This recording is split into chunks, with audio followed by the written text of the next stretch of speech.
Kurt एक typical बेकार नायक नहीं है, वो उससे भी ज्यादा खराब है। हाँ, कम से कम जब तक उसे ये पता नहीं चलता कि उसके पास कुछ इंसेन हिडन स्किल्स हैं। कहानी स्टार्ट होती है एक छोटे से दूर के गांव से, जहां एक एस रैंक का वुल्फ मॉन्स्टर अटैक करता है। विलेजर्स अपनी सारी लाइफ सेविंग्स एक एडवेंचरर पार्टी पर उड़ा देते हैं, सिर्फ अपनी बेकार जिंदगियां बचाने के लिए। पार्टी का नाम है फ्लेमिंग ड्रैगन फैंग, जिसमें 3 ब्रेव एडवेंचरर्स हैं। और तुमने सही गैस किया, कर्ट एक बेकार लूजर है जिसका वहाँ कोई काम नहीं है। मॉन्स्टर ऑब्वियसली पहले वीक लोगों को टारगेट करता है और कर्ट को बैटलफील्ड से बाहर फेंक देता है। अब जब कोई बटन नहीं बचा है तो हीरोज आसानी से मॉन्स्टर को हरा देते हैं और उसे वश में कर लेते हैं। ये 3 कॉम्पिटेंट हीरोज हैं, बडाना, रेंजर, गोलोवा, फेरी वॉरियर और मार्लिएस्ट हीलर। इस बैटल के बाद ये टीम पूरे एरिया में मशहूर हो जाती है as a heroes who stop the calamity. लेकिन सवाल ये है कि एक पावरलेस लूजर एक हीरोज की टीम में क्या कर रहा था? वेल, कर्ट का असली काम था सबसे मुश्किल, हीरोज के घर के काम संभालना जब वो दुनिया बचाते हैं। बेसिकली कर्ट एक हाउसवाइफ है। जब भी हीरोज खाने से खुश नहीं होते, वो कर्ट से कहते हैं कुछ और अच्छा पकाए। लेकिन इस बार बंडाना बोलता है कि ये लास्ट टाइम है जब वो कर्ट का खाना खाएंगे, क्योंकि उनके लीडर गुल्लुआ ने डिसाइड किया है कि वो कर्ट को पार्टी से निकाल देंगे। अपेरेंटली सिर्फ कुकिंग स्किल्स काफी नहीं है एक रेपुटेबल पार्टी का हिस्सा बनने के लिए, और कर्ट इतना इनकॉम्पिटेंट है कि वो एक कीचड़ तक को अकेला नहीं हरा सकता। और भी रीजंस हैं, जैसे पार्टी में कोई मेज नहीं है और वो एक मेज रिक्रूट करना चाहते हैं, लेकिन इस दुनिया के लॉस के हिसाब से पार्टी में सिर्फ 4 मेंबर्स ही अलाउड हैं, इसलिए कर्ट को निकालना पड़ता है। कर्ट गिल्वा से रिक्वेस्ट करता है रिकंसिडर करने के लिए, लेकिन जवाब में उसके पेट में एक किक पड़ती है। किसी हीरो को उस पर दया नहीं आती, बल्कि वो उसका मजाक उड़ाते हैं, और इसी के साथ कर्ट ऑफिशियली अनएम्प्लॉयड हो जाता है। अब जहाँ कोई ऑप्शन नहीं है, कर्ट वापस सिटी में जाता है काम ढूंढने और पूछता है हेलो वर्क स्टेशन। वहाँ एक थोड़ी क्रेजी सी रिसेप्शनिस्ट उसका पर्सनल इन्फो लेती है और एक एप्टीट्यूड टेस्ट देती है to check whether he has any hidden talents। Ranking होती है SSS से D तक, लेकिन कर्ट का रिजल्ट जहां हर टेस्ट में उसका स्कोर आता है G, यानी उसके पास कोई भी कॉम्बैट स्किल्स नहीं है, बिल्कुल जीरो है वो। ये काफी एम्बैरेसिंग होता है, लेकिन रिसेप्शनिस्ट उसे कहती है कि तुम चिंता मत करो, हो सकता है कुछ ट्रेड जॉब्स हों जिसमें तुम जैसे लूजर भी काम कर सको। और भी टेस्ट हैं जैसे लोहार और एल्केमी, तो वो उसे इनकरेज करती है कि वो गिव अप ना करे और इन टेस्ट्स के लिए ट्राई करे। पर अभी टेक्नीशियंस ब्रेक पे हैं, इसलिए कर्ट को अगले हफ्ते तक वेट करना पड़ेगा। लेकिन जब रिसेप्शनिस्ट को पता चलता है कि कर्ट को तुरंत पैसों की जरूरत है, तो वो उसे एक कंस्ट्रक्शन जॉब दे देती है एक नेबरिंग टाउन में वॉल रिपेयर्स के लिए। कर्ट तुरंत वहाँ से निकल पड़ता है और वहाँ रिक्रूटर से मिलता है, जो पहले तो काफी डिसअपॉइंट होता है उसकी वीक बॉडी को देखकर। लेकिन टीम शॉर्ट हैंडेड है तो वो ज्यादा कंप्लेन नहीं करता और कर्ट को सीमेंट बनाने और वॉल रिपेयर का काम दे देता है। कर्ट बिना किसी निर्देश के अपनी माना सीमेंट में डाल देता है इसे मजबूत करने के लिए, और काम शुरू कर देता है। 3 घंटे बाद रिक्रूटर वापस आता है और देखता है कि कर्ट ने पूरी वेस्टर्न दीवार का 1/3 भाग अकेला मरम्मत कर दिया है बिना किसी उपकरण के। रिक्रूटर शौक में है, वो पूछता है कि ये तुमने कैसे किया?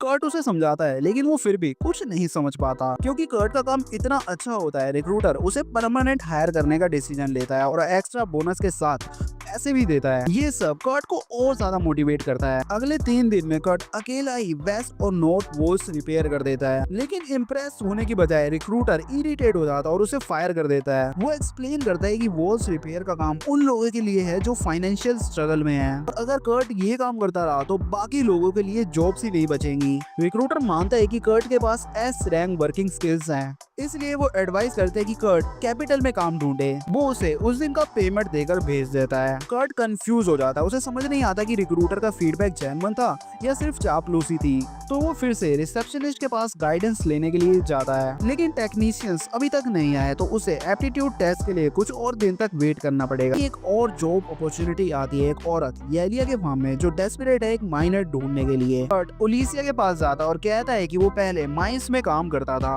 ओलिया पहले तो हेजिडेंट होती है, क्योंकि कर्ट एक स्किनी हेल्पलेस लड़का लगता था, लेकिन उसके पास इतने पैसे नहीं होते कि वो एक मसलमैन डॉर्फ हायर कर सके, तो लिमिटेड ऑप्शंस के चलते वो कर्ट को हायर कर लेती है। जब कर्ट उसके साथ चला जाता है, रिसेप्शनिस्ट चेक करती है और शॉक्ड हो जाती है, क्योंकि कंस्ट्रक्शन रिक्रूटर ने कर्ट को 200 गोल्ड कॉइंस दिए थे। अब वो सोचती है ये पॉसिबल कैसे है।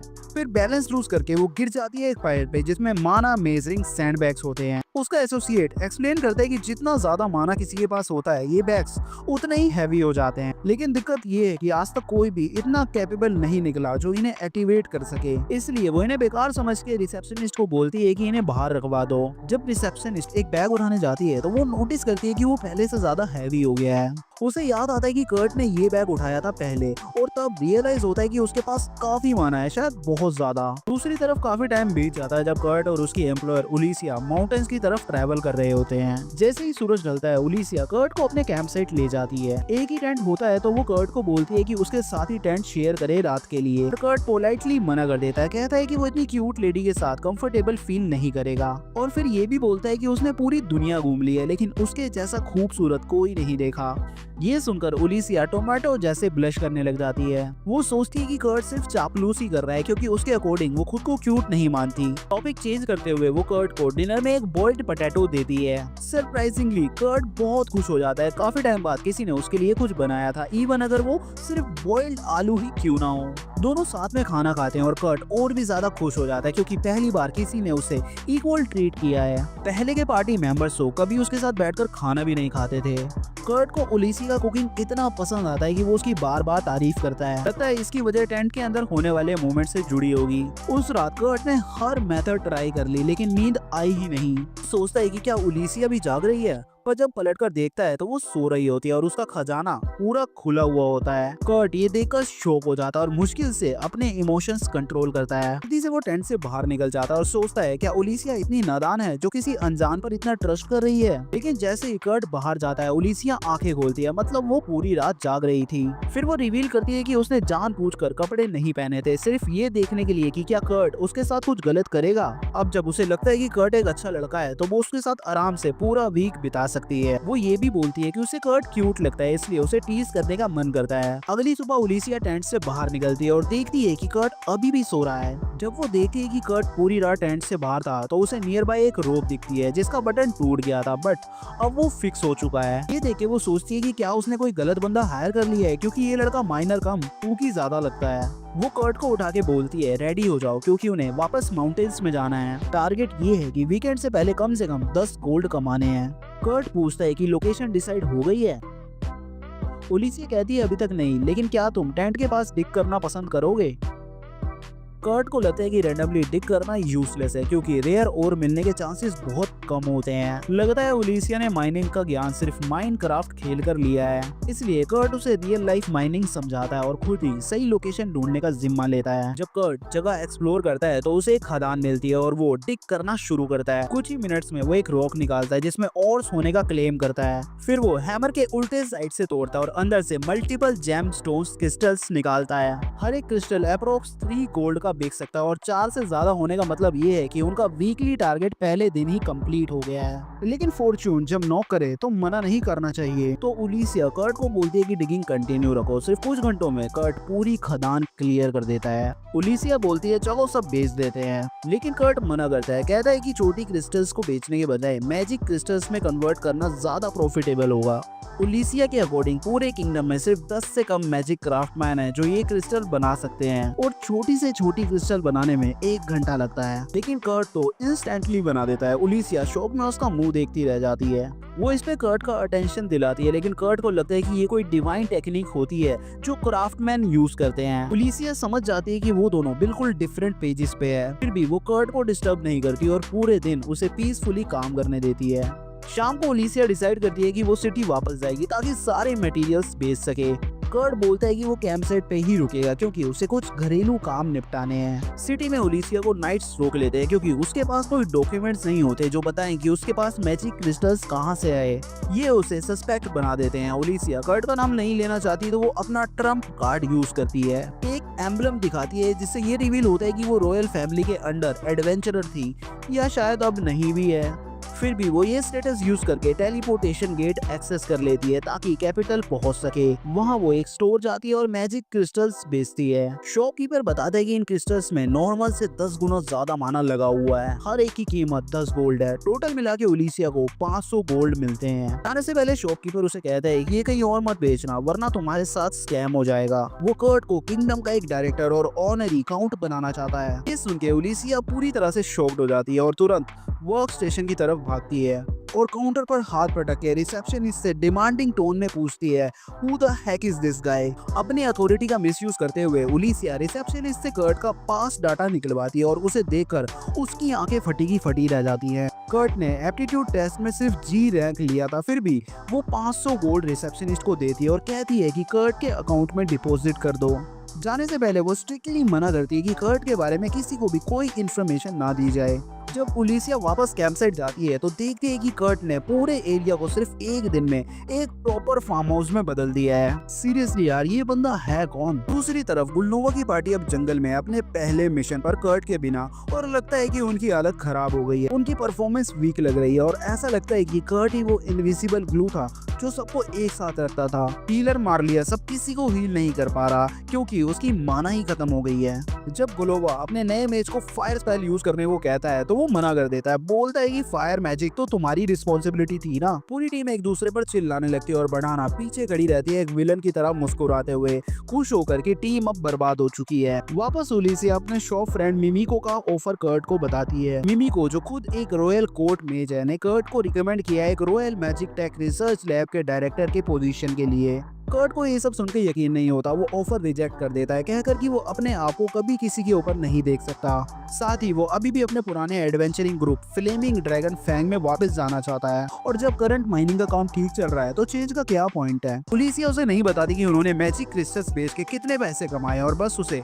माइनिंग करने के लिए कह देती है। कर्ट बोलता है कि उसने एक और अच्छा वे ढूंढ लिया, लेकिन उलिसिया उसे रोक देती है, सोचकर कि कर्ट ने पूरी रात जाकर वो लॉन्ग हाउस बनाया होगा। जब कर्ट कैजुअली बोलता है कि उसने 6 घंटे की नींद ले ली है तो उलिसिया की बोलते ही बंद हो जाती है। उसका ये एक्सप्रेशन देखकर कर्ट गलत समझ लेता है कि वो नाराज है और प्रॉमिस करता है कि वो इस गलती को सुधारेगा। कर्ट उलिसिया को नए माइनिंग स्पॉट पर ले जाता है और एक्सप्लेन करता है कि कल जिस जगह से क्रिस्टल मिला था उसके आसपास डिगिंग करे। वो उलिसिया को वहाँ छोड़कर खुद निकल जाता है। पूरा दिन माइनिंग करने के बाद उलिसिया को एक सिंगल और मिलता है और वो एक्साइटेड हो जाती है। सोचती है कि अगर कर्ट इसे मैजिक क्रिस्टल बना दे तो वो इजिली इसे 10 गोल्ड में बेच सकती है, लेकिन उसके अंदर गिल्ट भी है, इसलिए उसने कल के 500 गोल्ड अभी तक टच भी नहीं किए हैं। जब वो कर्ट के माइनिंग साइट पर जाती है तो देखती है कि उसने एक लेजिट माइनिंग जोन खड़ा कर दिया है। वो माइंस में जाकर फाइनली मानती है कि कर्ट सच में चीट कोड्स यूज कर रहा है लाइफ में। वो इमोशनल होकर पूछती है, तुम्हारा दिन कैसा गया। कर्ट रिप्लाई करता है कि आज काम ठीक नहीं हुआ, सिर्फ छोटी सी फ्रेगमेंट्स मिली हैं। वो उसे चमकीले पत्थर दिखाता है जो उसके हिसाब से यूजलेस हैं। उलिसिया शॉक हो जाती है क्योंकि वो सब मिथ्रिल ओर्स होते हैं। उलिसिया सोचती है कि ये बंदा किस जंगल के गांव से आया है, पर उसका इंटरेस्ट अब मिथ्रिल में नहीं बल्कि उस ओर में है जो कर्ट को चाहिए,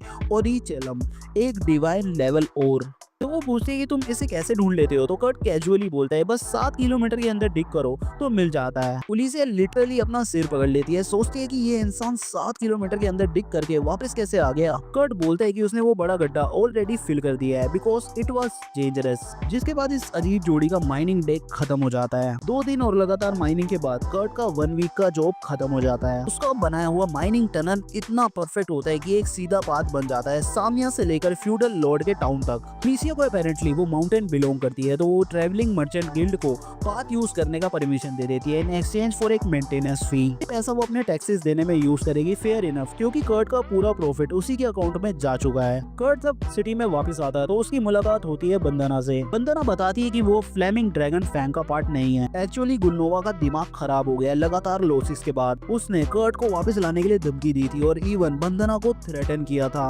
लेकिन बंदना ने उसका कहना नहीं माना और वो अरेस्ट हो गई और पार्टी छोड़ दी।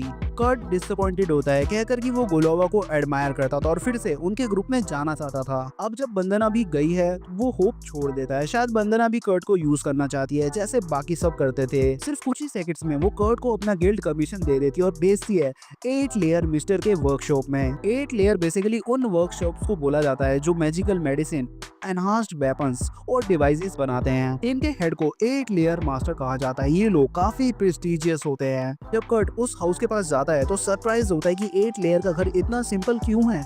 जब वो नो करता है कि यंग गर्ल दरवाजा खोलती है, उसे देखकर कर्ट सोचता है कि क्या ये इतनी छोटी सी लड़की 8 लेयर मास्टर हो सकती है। लड़की सरप्राइज होती है, कहती है क्या तुम इतने डम हो कि ये नहीं समझ सकते कि मैं एक एल्फ हूँ। इसके बाद वो फॉर्मली मिशेल से पूछता है कि क्या वो वही है जिसे वो ढूंढ रहा था, लेकिन मिशेल कहती है कि वो बस एक असिस्टेंट है। ज्यादा टाइम वेस्ट किए बिना वो बताता है कि उसे हेल्प करने के लिए भेजा गया और मिशेल खुशी से उसे घर के अंदर ले जाती है। उसे लगता है कि उसका काम कोई ग्रैंड टास्क होगा, लेकिन असल में उसे बर्तन धोना और किचन साफ करने के लिए बुलाया गया है। वो थोड़ा डिसअपॉइंटेड जरूर होता है, लेकिन वो अपनी किस्मत को मान लेता है। तभी मिशेल को उसकी मास्टर बुला लेती है और वो चली जाती है। कर्ट अपना काम स्टार्ट करता है और थोड़ी देर में सारी सफाई कंप्लीट कर देता है। सफाई के बाद इंस्टेड ऑफ लीविंग वो मिशेल को ढूंढने लगता है और एक हॉलवे के एंड में एक दरवाजे पर नॉक करता है। अंदर से उसे एक लेडी की आवाज आती है और जब वो दरवाजा खोलता है तो उसे प्रिंसेस लिसनॉट दिखती है। वो समझ नहीं पाता कि ये कौन है, लेकिन उसे वो काफी खूबसूरत लगती है। उसकी बॉडी पर एक स्पाइरल जैसा जख्म होता है। जब वो पूछता है तो पता चलता है कि वो एक कर्स है। वो उस जख्म को इंस्पेक्ट करता है और नोटिस करता है कि प्रिंसेस को उसमें पेन फील नहीं होता। तभी उसका पेट गुड़गुड़ करता है और कर्ट सोचता है कि उसका एपेटाइट अभी भी ठीक है, तो वो उसके लिए कुछ खाना बनाने का ऑफर कर देता है। जब वो किचन लौटता है तब उसे रियलाइजेशन होता है कि उसने एक लड़की के नंगे बदन को छू लिया था, क्योंकि प्रिंसेस क्रिएशन अटायर में थी, जिससे वो शेम से घिर जाता है। तरफ मो और ओलिसिया डिस्कस कर रहे होते हैं मिथ्रिल और ओरेकम के बारे में, जो काफी एक्सपेंसिव होते हैं। मिमी को सोचती है अगर लोगों को कर्ट के बारे में पता चल गया तो शायद उसे किडनैप कर लिया जाएगा। ओलिसिया बताती है कि कर्ट एक टाइम पे फ्लेमिंग ड्रैगन फैंग का मेंबर था। अब वो प्लान करती है कि कर्ट को 8 ईयर मास्टर के रूप में ट्रेन करे और खुद उसकी बॉडीगार्ड बने। पर प्रॉब्लम ये है कि कर्ट खुद को बहुत ज्यादा अंडर एस्टिमेट करता है। मीनवाइल कर्ट प्रिंसेस के लिए खाना बना रहा होता है, जिसके बाद मिशेल लेडी एफिलिया के साथ वापस आती है और जब वो कर्ट को किचन में देखते हैं तो वो माफी मांगता है, लेकिन एफिलिया को कोई प्रॉब्लम नहीं होती। जब कर्ट बताते हैं कि ये खाना उस लड़की के लिए जिसे उसने रूम में देखा था, तो एफिलिया शॉक हो जाती है कि उसने प्रिंसेस लिसॉट से मिल लिया है। वो उसे वार्न करती है कि किसी को भी इसके बारे में ना बताए। बाद में कर्ट खिचड़ी लेकर प्रिंसेस के पास जाता है जो भूखी होती है। प्रिंसेस बिना पॉइजन चेक किए खाना खाना चाहती है क्योंकि वो कर्ट पर भरोसा करती है।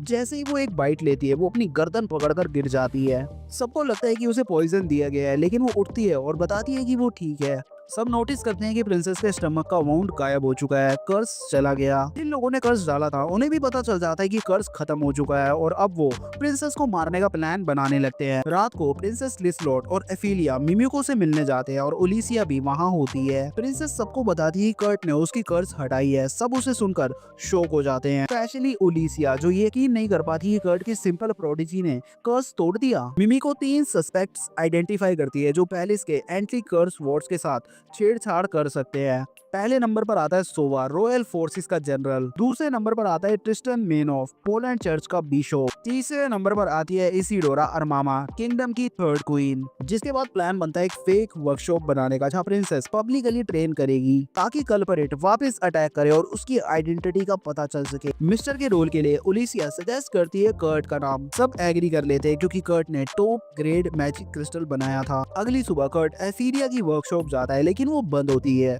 मिशेल कहती है कि सब बाहर गए हैं, इसलिए कर्ट नेक्स्ट डे आने का डिसाइड करता है। बोर हो चुका कर्ट एक रेस्टोरेंट में जाता है जहाँ कुछ एडवेंचरर्स बात कर रहे होते हैं कि उन्हें एक पोर्टर चाहिए। कर्ट उनके ग्रुप में पोर्टर बनने का ऑफर देता है। सीना एक लड़की उसे रिजेक्ट कर देते हैं, लेकिन उसका भाई कैस उसे चांस देता है। कर्ट प्रूफ के तौर पे इजरी डांसो और केन को उठा लेता है, जिसे देखकर सब शॉक्ड हो जाते हैं। वो लोग जर्नी पे निकलते हैं और एक केव में एंटर करते हैं जहाँ आयरन गोलम और गोबलिन्स रहते हैं। कर्ट एक्सीडेंटली स्लाइम पे स्टेप कर देता है और चिल्लाता है। सीना उसे बोलती है कि स्लाइम का कोर्स स्टैप करे, लेकिन कर्ट खुद को चोट पहुंचा लेता है। तभी गोबलिन्स अटैक करते हैं। डांजो एक गोबलिन को मार देता है, लेकिन उसका साउंड और ज्यादा गोबलिन्स को बुला लेता है। कर्ट एक सीक्रेट पैसेज फाइंड करता है और सीना के साथ वहां से निकलता है। डांजो और केन पीछे गोबलिन्स को रोकने के लिए रुक जाते हैं। सीना अपसेट होती है और कर्ट रियलाइज करते हैं कि ये लोग उसे प्रोटेक्ट करने के लिए अपनी जान देने के लिए रेडी हैं। उसे पहली बार लगता है कि कोई उसे अपना दोस्त मानता है। जब सीना एक और पाथ ढूंढती है तभी 3 आयरन ड्रैगन गोलम्स सामने आ जाते हैं। डेथ का डर होता है।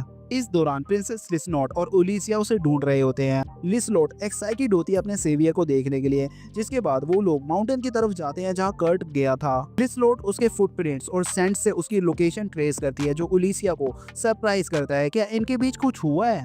अंदर सीना कर्ट से अपोलोजाइज करती है, लेकिन कर्ट आशावादी रहता है। वो कहता है कि वो गोलम को मार के एस्केप कर सकते हैं। सीना कहती है कैसे, तभी कर्ट एक्शन में आ जाता है और फर्स्ट गोलम को हिट करके गिरा देता है। ये सोचो सीना के दिमाग में अभी क्या चल रहा होगा। क्या ये वही लड़का है जिसके लिए मैंने एक स्लिप मारा था? एक ही डैगर में इसने सबको खत्म कर दिया। जब सीना जमीन पर बैठी होती है शौक में, तो वो कैजुअली कह देता है कि ये कोई बड़ी बात नहीं है। कहता है मुझे बस इन्हें मारने की आदत हो गई है। ये लड़का सिर्फ बेवकूफी नहीं है, बल्कि अपने आप के प्रति सेल्फ एस्टीम भी नहीं रखता। लेकिन जितना वो खुद को नहीं समझता, उतना दूसरों के लिए सेंसिटिव है। इसी शो के बीच उलिसिया वॉल तोड़ के एंट्री मार लेती है। शायद वो सोच रही थी कि वो सबको बचा लेगी, पर अब वो किससे बचाएगी जो खुद ही अपने आप को बचा चुका है। सीना सब कुछ बताती है और उलिसिया सिर्फ देखती रह जाती है। तभी कर्ट लाशों के बीच से निकलता है, उलिया को पकड़कर रोने लगता है। डांजो और कैम्प्स को बचा लो, सब मेरी वजह से हुआ है। अगर ये बेकारपन है तो मैं भी ऐसा ही बेकार बनना चाहूंगा। उलिसिया को याद आता है एक एस रैंक एडवेंचरर के बारे में सुना गया एक मिथ। क्या ये वही बंदा है जिसका इंतजार सब कर रहे थे? लिसलॉर्ड भी आ जाती है और जिसे देखकर सब खुश हो जाते हैं। वो कर्ट को बताते हैं कि डांजो और कैम्प्स सेफ हैं और डांजो और कैम्प्स उलिसिया को उन्हें बचाने के लिए थैंक यू बोलते हैं। तब उलिसिया अपना असली रीजन बताती है। वो एक नया एटलीलायर खोलना चाहती है और चाहती है कि कर्ट उसके लिए काम करे। उसे पता है कि कर्ट अपने स्किल्स पे बिलीव नहीं करेगा, तो कहती है कि ओलिया ने उसका नाम रिकमेंड किया है। कर्ट खुश तो होता है, पर वो अपनी नई टीम को छोड़ना नहीं चाहता। फिर उसे चीखने के बाद रियलिटी में वापस लाया जाता है। जब के पूछता है कि वो इतनी बड़ी अपॉर्चुनिटी छोड़ के उनके साथ क्यों रहना चाहता है, तो ओलिसिया सबको एक ही ऑफर दे देती है, सबको एटलायर ज्वाइन करने का मौका। जाते जाते ओलिसिया कर्ट से कहती है कि उसके स्किल्स को मेजर करना होगा। जब सिक्योरिटी टीम नई जॉब सेलिब्रेट कर रही होती है, कर्ट अपना टेस्ट मिमिको के साथ शुरू करता है। मिमिको एक्साइटेड होती है उससे टेस्ट करने के लिए। टेस्ट के बाद ओलिसिया रिजल्ट पूछती है और हाँ, रिजल्ट वही है जो सब सोच रहे थे। नॉर्मल रिजल्ट बताता है कि कर्ट कुकिंग, क्लीनिंग और माइनिंग में बी रैंक है और बाकी सब में सी रैंक। लेकिन हेलो, वर्ल्ड रैंकिंग जो एस रैंक एडवेंचरर्स को दिखाता है, रिवील करते हैं कि कर्ट हर स्किल में ट्रिपल एस रैंक है। मैजिक में तो वो मीको से भी ऊपर है। मिमिको कहती है अगर किसी को उसके ट्रू स्किल्स का पता चला तो उसकी जान खतरे में पड़ सकती है, इसलिए उसकी रैंक सबसे छुपाई जा रही है। वैसे भी कर्ट को खुद को ही नहीं पता कि वो कितना पावरफुल है, लेकिन कर्सल ये सुन लेती है और कान बंद कर लेती है जैसे उसने कुछ सुना ही ना हो। मैं तो एक्साइटेड हूँ देखने के लिए कि कर्ट का फ्यूचर क्या होगा। बस ये लड़का कभी खुद को पहचान ले। पूरी टीम एक हाई स्पीड कैरेज में है जो उलिसिया ने एटलायर मिस्टर के स्पेशल अथॉरिटी से अरेंज की है। टेलीपोर्टेशन स्टोन यूज करने का ऑप्शन था, लेकिन लिसलॉर्ड कहती है कि जिस टाउन वो जा रहे हैं वहाँ ऐसे कोई स्टोन्स नहीं है, क्योंकि वो एक रिमोट फ्रंटियर एरिया है। उलिसिया कहती है कि ये टाउन पहले डीमन से बचने के लिए एक मिलिट्री बेस था, अब ये किंगडम के डिफेंस के लिए इम्पोर्टेंट है। टीम यहाँ नए बन रहे एटलायर में काम करने जा रहे हैं। के का अभी भी ये मानना है कि वो इसके लायक नहीं है, लेकिन उलिसिया कन्विंस करती है कि सब लोग काफी क्वालिफाइड हैं। सीना कुछ ज्यादा ही चुप और अपसेट लगती है, शायद इसलिए क्योंकि वो अपने भाई और डांसो के साथ फुली अलाइंड नहीं है, पर पार्टी छोड़ना भी नहीं चाहती। के एटलायर मिस्टर के बारे में पूछता है और उलिया एक वैग्यू आंसर देती है क्योंकि मिस्टर एक्चुअली फेक है। सीना उलिया के बिहेवियर को नोटिस करती है और शक करने लगती है। जब वो टाउन पहुंचती है, कर्ट रियलाइज करता है कि ये वही जगह है जहां वो कंस्ट्रक्शन वर्कर था। उसे लगता है कि तब से ज्यादा प्रोग्रेस नहीं हुई है, शायद क्योंकि मेथड स्लो होगा। उलिसिया ग्रुप को एटलायर के साइड पे ले जाती है जो एक खाली जमीन होती है। सब कंफ्यूज होते हैं, तो उलिसिया कहती है कि कंस्ट्रक्शन जल्दी कंप्लीट हो जाएगा, तब तक सबको होटल में ही रहना पड़ेगा। वो कहती है कि वो नॉर्मल वर्कर्स हायर नहीं करेगी, मतलब वो कर्ट को ही कह रही है बनाने के लिए। कर्ट कहता है कि लॉग हाउस बनाना और एटलायर बनाना दोनों अलग बात है। सब उसके ही सपोर्ट में होते हैं क्योंकि महीनों लग जाते हैं ऐसे प्रोजेक्ट्स बनाने में। लेकिन सब शॉक हो जाते हैं जब कर्ट कहता है कि उसे सिर्फ 3 दिन लगेंगे। उलिसिया प्रेशर नहीं देती, कहती है अगर ज्यादा टाइम लगे तो कोई प्रॉब्लम नहीं है। उसे एक लिस्ट चाहिए होती है एक्स्ट्रा मटेरियल्स की। कर्ट लिखता है एमिस्ट, सेफायर, ग्रिफन फेदर्स, सब अल्ट्रा रेयर और एक्सपेंसिव आइटम्स होते हैं। फिर भी उलिसिया एग्री कर जाती है और ट्रस्ट करती है। सीना और कंफ्यूज हो जाती है कि सिंपल स्ट्रक्चर के लिए ये सब कुछ क्यों चाहिए। उलिसिया सीना का एक्सप्रेशन नोटिस करती है पर उसे कुछ नहीं कहती। वो सबको होटल ले जाती है और एक मीटिंग बुलाती है। मीटिंग स्टार्ट होने से पहले सीना बोल पड़ती है, बताती है कि कर्ट ने आयरन ड्रैगन्स को अकेले ही हरा दिया था। वो उलिसिया से पूछती है कि ये कर्ट एक्चुअली है कौन। उलिसिया अपना सच बताती है, वो पहले रॉयल फैमिली में सर्व करती थी। फिर लिसलॉर्ड का सच सामने आता है कि वो इस किंगडम की 3rd प्रिंसेस है। सब शॉक हो जाते हैं। सीना सोचती है कि शायद कर्ट भी एक रॉयल ही होगा, लेकिन उलिसिया बताती है कि उसके पास कर्ट के बारे में कोई भी रिकॉर्ड्स नहीं है। उसके कॉम्बैट स्किल्स 0 हैं, लेकिन वो नॉन कॉम्बैट में ट्रिपल एस रैंक है। सबसे शॉकिंग बात यह है कि कर्ट को खुद भी अपने पावर्स का कोई आइडिया नहीं है। उलिसिया ने उसे झूठ बोला है कि उसकी स्किल्स बी रैंक है ताकि उसे प्रोटेक्ट कर सके। उसका प्लान है कि कर्ट को एटलायर मिस्टर बनाया जाए पर उसे पता भी ना चले। सीना कहती है कि ये सब कुछ झूठ है और कर्ट को सच पता होना चाहिए। उलिसिया कहती है कि कर्ट सच सुन भी ले तो भी नहीं मानेगा और सच जानकर लोग उसका गलत फायदा उठा सकते हैं। सीना बिलीव करती है कि उलिसिया खुद कर्ट का फायदा उठा रही है और अपने भाई से कहती है कि वो कर्ट के लिए स्टैंड ले। डांजो और के कर्ट को फ्रेंड मान चुके हैं तो वो मान जाते हैं। सीना थोड़ा अनश्योर होती है क्योंकि उसकी कर्ट से मुलाकात अभी सिर्फ एक ही दिन पुरानी है। तभी यूलिसिया बताती है कि वो ये सब कुछ सिर्फ 6 दिन में कर रही है और सीना को रियलाइज होता है कि ये सिचुएशन सच में बड़ी है। वो क्वाइटली वापस जाती है कंस्ट्रक्शन साइट पे और शॉक्ड रह जाती है देखकर कि कर्ट ने ऑलरेडी फाउंडेशन कंप्लीट कर लिया है सिर्फ 1 घंटे में। कर्ट कैजुअली कहते हैं कोई भी बी रैंक ऐसे कर सकता है, जबकि सबको पता है कि बी रैंक तो ये कभी भी नहीं कर सकता। सीना को ये भी पता चलता है कि कर्ट के होम टाउन में सब उससे काफी ज्यादा फास्ट है, इसलिए कर्ट खुद को स्लो मानता है। ये सुनकर सीना बिल्कुल कंफ्यूज हो जाती है कि ये बंदा आखिर आया कहाँ से है। गिल्ट फील करते हुए सीना कर्ट से पूछती है कि क्या उसे बुरा नहीं लगता इतना सब कुछ दूसरों के लिए करना पड़ता है, लेकिन कर्ट कहता है कि उसे खुशी मिलती है और अब वो इम्पोर्टेंट फील करता है क्योंकि उसके दोस्तों के लिए वो कुछ मायने रखता है। उसने बताया कि उसे पहले बेकार समझा जाता था और उसकी पहली पुरानी एडवेंचरिंग पार्टी ने उसे निकाल दिया था। अब वो खुश है कि वो अपने आप को प्रूव कर पा रहा है। उसकी बातें सुनकर सीना रियलाइज करती है कि ये लड़का सच में दुनिया के लिए बहुत ज्यादा प्योर है और अब उसको समझ में आता है कि यूलिसिया क्यों उसकी प्रोटेक्शन करती है। जैसे ही उनकी मीटिंग खत्म होती है डांजो एक अजीब सी औरत से मिलने जाता है। पहले तो मुझे लगा शायद वो टीम को बिट्रे करने जा रहा है, पर फिर पता चलता है कि वो एक इन्फॉर्मेंट से मिलने जा रहा है ताकि पता लगा सके कि उनकी लास्ट एडवेंचर में किसकी गलती थी। उसे डाउट है कि उन्हें जानबूझकर मॉन्स्टर से भरे डंजन में भेजा गया था और उसका शक सही निकलता है। इन्फॉर्मेंट बताता है कि एक आदमी जिसका नाम बिबिनो है और जिसे मैन विद 1000 फेसेस के नाम से जाना जाता है उसने ये सब कुछ किया है। वो डेंजरस क्वेस्ट को लिस्ट करता है और एडवेंचरस को कन्विंस करता है उन्हें एक्सेप्ट करने के लिए। उसका काम होता है पेड ग्रुप्स को बर्बाद करना। इस बार उसको हायर किया था सकूरा ग्रुप को डिस्ट्रॉय करने के लिए। डांजो इन्फॉर्मेंट का शुक्रिया करता है और उसे पेमेंट देता है। बिबिनो का प्लान फेल तो हो गया, लेकिन डांजो गुस्से में है कि कोई उनके साथ ऐसे कैसे कर सकता है। अब वो रिवेंज लेना चाहता है और सच कहूँ तो बिबिनो डिजर्व भी करता है। दूसरी तरफ बिबिनो एक बार में बैठा होता है, एक लड़की को फ्लर्ट करने की कोशिश कर रहा होता है पर वो लड़की उसे इग्नोर कर रही होती है। मेरा तो मानना है कि उसका चेहरा देखकर कोई लड़की अट्रैक्ट नहीं होगी, सो आई डोंट ब्लेम हर। बिबिनो गुस्से में कहता है कि उसके पास पैसे नहीं है क्योंकि सकूरा ग्रुप डंजन में मरा नहीं। उसे समझ नहीं आता कि वो बचे कैसे और अब तो उसे ये भी पता चला है कि वो लोग प्रिंसेस के अंडर काम कर रहे हैं। उनकी सक्सेस उसे और चिढ़ाती है, लेकिन उसे ये ख्याल आता है कि प्रिंसेस के अंडर काम करते वक्त उन्हें गिराना और भी ज्यादा मजेदार होगा। उसे क्या पता डांजो उसके पीछे ही खड़ा हुआ है। डांजो कमेंट करता है और पूछता है क्या वो इतना एक्साइटेड है उन्हें गिराने के लिए। जब बिबिनो घूमकर डांजो को देखता है तो वो शॉक हो जाता है। वो तुरंत भागने लगता है। भागते टाइम इन्फॉर्मेंट एक स्ट्रिंग से उसका पैर उलझा देती है और वो गिर जाता है। डांजो उस तक पहुंच जाता है। बिबिनो गिड़गिड़ाता है, कहता है वो डांजो का दोस्त है, उसका नुकसान कभी भी नहीं करेगा। अरे भाई, अगर जो उसने पिछली बार किया वो खतरा नहीं था तो खतरे का मतलब होता क्या है। डांजो को कोई फर्क नहीं पड़ता। वो तलवार निकाल के उसकी गर्दन पे रख देता है। मरने से पहले ही बिबिनो जमीन पे फ्रोजन हो जाता है। लगता है अभी अभी उसके कपड़े गीले हो जाएंगे। डांजो उसे कहता है कि वो उसे दोस्त नहीं मानता और अगर उसने दोबारा उसके दोस्तों को हर्ट करने की कोशिश की तो अगला स्टेप उसका अटैक होगा। फिर डांजो वहां से चला जाता है और बिबिनो वहीं जमीन पे पड़ा रहता है। और मुझे लगता है सबसे बेकार विलन्स वो होते हैं जो सिर्फ दूसरों पर वार करते हैं पर खुद पे कुछ नहीं सह सकते। इन्फॉर्मेंट चाहती है कि काश डांजो ने उसे मार दिया होता ताकि उसका एक प्रॉब्लम खत्म हो जाता। वो 2 आदमियों को सिग्नल करती है कि बिबिनो को वहां से ले जाएं। अब वो उसके साथ क्या करेगी ये तो मुझे भी नहीं पता। फिर एक बर्ड के थ्रू उसके बॉस का मैसेज आता है और वो डिसाइड करती है कि उसे अब कर्ट के गांव जाना पड़ेगा। एक और अजीब औरत को दिखाया जाता है जो फ्रोजन सी लग रही होती है। अभी तक नहीं पता कि वो कौन है, लेकिन कहानी में आगे चल के जरूर पता चलेगा। कर्ट का जो एटलायर बन रहा था वो ग्रुप वापस उस जगह जाता है और जो वो देखते हैं वो देख के सबकी आंखें फटी की फटी रह जाती हैं। 3 दिन पहले जहाँ सिर्फ खाली जमीन थी अब वहाँ एक बड़ा मेंशन है। मैंने तो कभी नहीं देखा कि 3 दिन में लगाया हुआ पेड़ फल देने लगे। हर एक ट्री,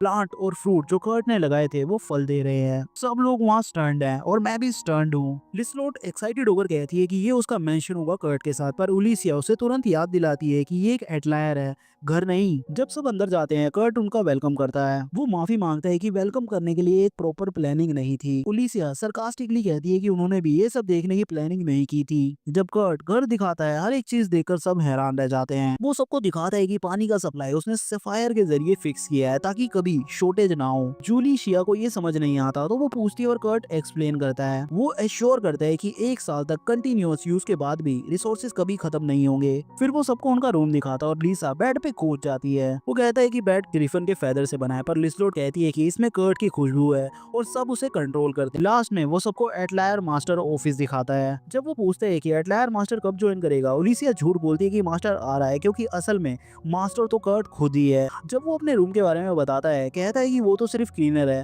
और किचन में रेस्ट करेगा। सब उसमें चिल्लाने लगते हैं कि प्लीज मास्टर का रूम यूज करे। 2 घंटे मना करने के बाद वो फाइनली मान जाता है। ओलिसिया को याद आता है कि लिसलोट अभी भी कर्स से थ्रेट में है। वो पूछती है क्या कर्ट घर पे कोई एंटी कर्स मैजिक लगा सकता है। कर्ट के पास वो पावर नहीं होती, पर ओलिसिया के पास कुछ तालिस्मांस होते हैं जो मिमिको ने उसे दिए थे। तो वो रात को पूरा घर घूमकर तालिस्मांस लगा देती है और लिसलोट के रूम के पास ज्यादा तालिस्मांस लगाती है। लिसलोट समझती है कि कोई उसका ड्रीम मैन उसके रूम के आसपास आ गया है। फिर वो एक्साइटेड होकर बाहर निकलती है, पर ओलिसिया को देखकर डिसअपॉइंटेड हो जाती है। ओलिसिया भी डिसअपॉइंट होती है कि लिसलोट ऐसा सोच रही थी। टोटल डिसअपॉइंटमेंट का माहौल बन जाता है। नेक्स्ट डे लिसलोट सिडक्टिव ड्रेस पहन के कर्ट से किचन में मिलती है, हाथ में प्लेट्स लेके। जब ओलिसिया आती है वो फिर से डिसअपॉइंटेड होती है। मुझे लगता है वो बार बार डिसअपॉइंट होने वाली है। सब उड़ जाते हैं और फ्रेशली बेक्ड ब्रेड की स्मेल आती है। कर्ट ने घर में ओवन बनाया है जहाँ से वो रोज ब्रेड और चाय सर्व करेगा। सब ब्रेकफास्ट का मजा ले रहे होते हैं, लेकिन कर्ट टेबल पर नहीं होता। ओलिसिया देखती है कि कर्ट बाहर जाके सब तालिस्मान साफ कर रहा है। वो भाग के जाती है उसे रोकने के लिए, पर उसने सब तालिस्मान साफ कर दिए होते हैं, सिर्फ एक छोड़कर। कर्ट वो भी साफ कर रहा होता है। ओलिसिया शॉक्ड होती है क्योंकि मिमिको ने कहा था कि ये तालिस्मान साफ नहीं किए जा सकते। अब उसे झूठ बोलना पड़ता है कि ये सब कुछ स्क्रैबर्स का काम है। अब ओलिसिया को ये टेंशन है कि मिमिको के आने तक वो लिसलोट को कर्सिस से कैसे प्रोटेक्ट करेगी। क्या कर्ट का प्रेजेंस ही काफी होगा प्रिंसेस को सेफ रखने के लिए। दूसरी तरफ बिशप ट्रिस्टन जो सुबह ब्रेकफास्ट में पिज्जा खाता है, मार्लिस को पोलैंड चर्च से निकाल देता है। रीजन देता है कि उसकी पार्टी ने काफी फेलियर्स फेस किए हैं और बहुत ज्यादा वायलेंस किया है, और अब पार्टी लीडर गोलोवा क्रिमिनल बन चुका है, तो ट्रिस्टन उसे चर्च में नहीं रख सकता। मार्लिस डेस्परेटली ट्रिस्टन से प्लीड करती है, कहती है कि हाँ उसने रेस्टोरेंट में लाइटनिंग मैजिक यूज किया था,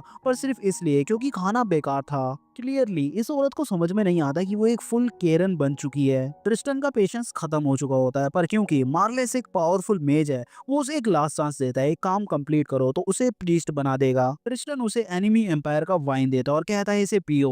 वो उसे पीती है और ट्रिस्टन डेविल जैसे स्माइल करता है अपने 32 गोल्डन दांतों को दिखाते हुए। वाइन फिनिश करने के बाद ट्रिस्टन उसे कहता है कि उसे थर्ड प्रिंसेस लीसा की असैसिनेशन में चर्च की मदद करनी होगी। मार्लिस शॉक्ड हो जाती है, उसे ये सब कुछ नहीं करना होता, लेकिन अब कुछ नहीं हो सकता क्योंकि वाइन कर्स थी। वही कर्स जो पहले लिसलोट की लाइफ खत्म कर रहा था जब तक कर्ट ने अपनी मैजिकल स्टोर से उसे नहीं बचाया था। घुटनों पर गिरती मार्लिस दर्द से कराती है जब ट्रिस्टन उसे सच बताता है। अब वो शापित हो चुकी है। अब उसका शरीर सिर्फ पानी को एक्सेप्ट करेगा और अगर कुछ नहीं बदला तो 1 महीने के अंदर वो भूखी मर जाएगी। सिर्फ ट्रिस्टन के पास उस कर्स को हटाने की पावर है और वो क्लियरली कह देता है अगर मार्लिस को जिंदा रहना है तो उसे उसकी बात माननी पड़ेगी। धोखा खा चुकी है और मजबूर महसूस करते हुए मार्लिस ट्रिस्टन की शर्तें मान लेती है, और वही फिगर जो पहले हमें अनकॉन्शियस दिखाई गई थी मैजिक सर्कल के अंदर डीमन लॉर्ड के सामने, वो और कोई नहीं मार्लिस ही है। ये काफी स्ट्रॉन्ग हिंट देता है कि हो सकता है कि ट्रिस्टन खुद एक डीमन हो या शायद डीमन लॉर्ड ही हो। दूसरी तरफ एटलायर में ओलिसिया कंफ्यूज होती है कि दुश्मन ने लिसलोट का पीछा क्यों छोड़ दिया या क्यों दोबारा उस पे कर्स डालने की कोशिश नहीं की। उसका शक है या तो दुश्मनों ने उनका लोकेशन अभी तक नहीं ढूंढा या फिर वो ट्राई कर चुके हैं, पर कर्ट का खाना कंटिन्यूअसली कर्स को बेअसर कर रहा है। अब जब ये सवाल सॉल्व हो गया है, ओलिसिया अपना फोकस मिमिको पर डालती है जो अब सिटी पहुंच चुकी है ओलिया के साथ और एनिमी को ढूंढने के लिए कई ट्रैप्स लगा रही है। तभी कर्ट खाना सर्व करते हुए कैजुअली मेंशन करता है कि अब लिसलोट को कर्स होने का डर नहीं है क्योंकि पूरे मैंशन में एक बैरियर एक्टिवेट हो चुका है जो किसी भी कर्स को अटैकर पर वापस रिफ्लेक्ट करता है। लेकिन क्योंकि कर्ट किसी को चोट नहीं पहुंचाना चाहता तो वो कर्स को वायलेंट रिबाउंड नहीं करता, बल्कि बस अटैकर को चमकदार बना देता है जैसे कोई एलईडी लाइट हो। और जैसे ही कर्ट ये एक्सप्लेन करता है, एक शैडो में छुपा एनिमी लिसलोट पर अपना मोस्ट पावरफुल कर्स डालने की कोशिश करता है, लेकिन तुरंत एक ट्यूब लाइट की तरह चमकने लगता है। ओलिसिया तुरंत मिमिको को ये इन्फॉर्मेशन देने के लिए निकल जाती है और इसी बीच कर्ट लिसलोट को सजेस्ट करता है कि चलो थोड़ा शॉपिंग और टाउन में घूम लेते हैं। नॉट बिकॉज कर्ट को कपड़े खरीदने हैं, बल्कि इसलिए क्योंकि उसने देखा कि लिसलोट ने यहाँ आके कभी घर से बाहर कदम नहीं रखा।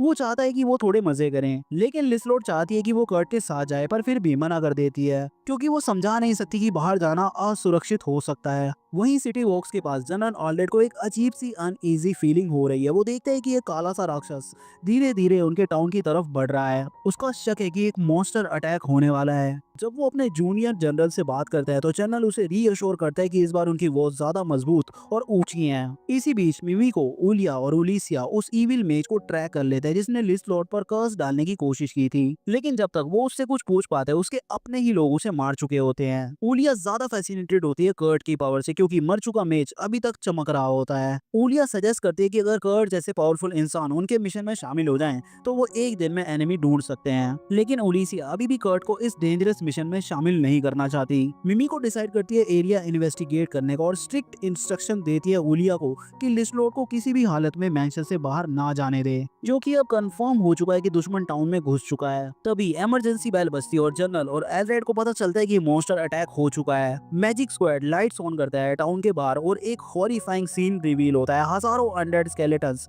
टाउन की तरफ बढ़ रहे होते हैं। मिमीको अपनी डिटेक्शन मैजिक से ये सब फील करती है और तुरंत समझ जाती है कि ये अटैक भी लिस्लोट को टारगेट करने के लिए हो रहा है। ऑलरेड इमीडिएटली फ्रंट लाइन संभालता और जेनिक को कहता है कि सिटीजन्स को इवैक्यूएट करे। जनरल एक्शन लेना चाहता है लेकिन कुछ एक्शन लेने से पहले ही कंकाल सीधे दीवार से टकराकर गायब हो जाते हैं। मिमीको के फैंटम स्पाइस भी ये रिपोर्ट करते हैं और ओलिसिया इंस्टेंटली याद करती है कि कर्ट ने ही नॉर्थ और वेस्ट वॉल्स रिपेयर की थी कुछ महीने पहले। हो सकता है कि कर्ट का कोई चीट स्किल एक्टिवेट हो गया हो जो स्केलेटन्स को टच करते ही गायब कर रहा है। ऑलरेड भी अब सोचता है कि वो लड़का जिसने वॉल्स रिपेयर की थी शायद उसी की वजह से ये मिरेकल हो रहा है। दूसरी तरफ ये रिवील होता है कि मार्लेस ही अनडेड समन कर रही है। उसका पूरा माना खत्म हो चुका है लेकिन डीमन जो उससे बंधा हुआ है उसे फोर्स करता है और अनडेड समन करने के लिए अब अपनी लाइफ फोर्स से। मार्ली समझ नहीं पाती कि उसकी जिंदगी इस तरह खत्म हो रही है। वो रिवील करती है कि ट्रिस्टन ने एक हाई लेवल डीमन के साथ पैक्ट किया था लीसा को मारने के लिए। अब वही डीमन उस पर अत्याचार कर रहा है, उसे जंगल के खंडरों में कंकालों को बुलाने पर मजबूर कर रहा है। 2-3 स्केलेटन्स के बाद उसका माना खत्म हो जाता है लेकिन डीमन अब भी खुश नहीं होता। वो रूथलेसली उसके लाइफ फोर्स को यूज करके और मरे हुए को बुलवाता है। वापस एटलायर में ओलिसिया रिटर्न करती है कर्ट और लीसा के पास और बताती है कि मॉन्स्टर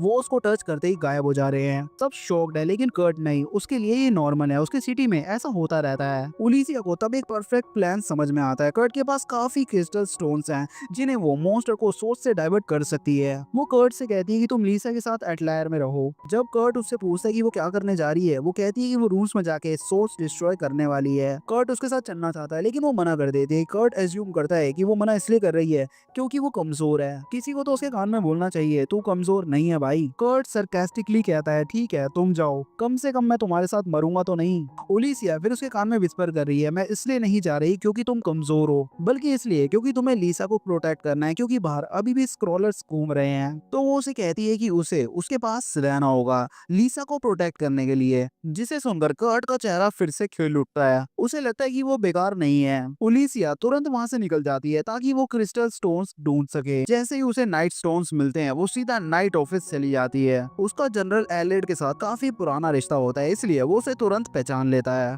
थोड़ी फॉर्मल बातें करने के बाद ओलिसिया मिमीको और लेडी ओलिया को इंट्रोडक्शन देती है। जैसे ही ऑलरेड ओलिया को पहचानता है उसे शक हो जाता है कि प्रिंसेस उनके ही शहर में है। वो प्रपोज करता है कि कुछ नाइट्स को भेज दिया जाए लीसा की सुरक्षा के लिए। ओलिसिया उसका ऑफर पोलाइटली रिजेक्ट करती है और अपने मिशन पे ध्यान देती है। वो ऑलरेड को बताती है कि उसे गेट के पास एक डिकॉय क्रिएट करना होगा मॉन्स्टर के अगेंस्ट जब तक वो खुद खंडरों में जाकर उनका कोर डिस्ट्रॉय करती है। प्लान काफी अच्छा लगता है लेकिन ऑलरेड को यकीन नहीं होता। वो पूछता है कौन सी आर्मी कौन सा वेपन, तब ओलिसिया उसे क्रिस्टल स्टोन दिखाती है। ऑलरेड तुरंत चिल्ला पड़ता नहीं मैं तुमको खुद को मारने नहीं दे सकता। लेकिन ओलिसिया इंसिस्ट करती है कि प्लान काम करेगा, बस उसे अपना पार्ट करना होगा। जब ऑलरेड नहीं मानता कि वो अकेली जाए वो कहता है कि वो भी उसके साथ जाएगा और जनरल डिकॉय हैंडल करेगा। जनरल पहले मना करता है लेकिन बाद में मान जाता है। जाने से पहले दोनों एक ड्रिंक शेयर करते हैं जो रिचुअल होता है बैटल में जाने से पहले। कप तोड़ने की बजाय वो पानी जमीन पर गिरा देते हैं इस उम्मीद में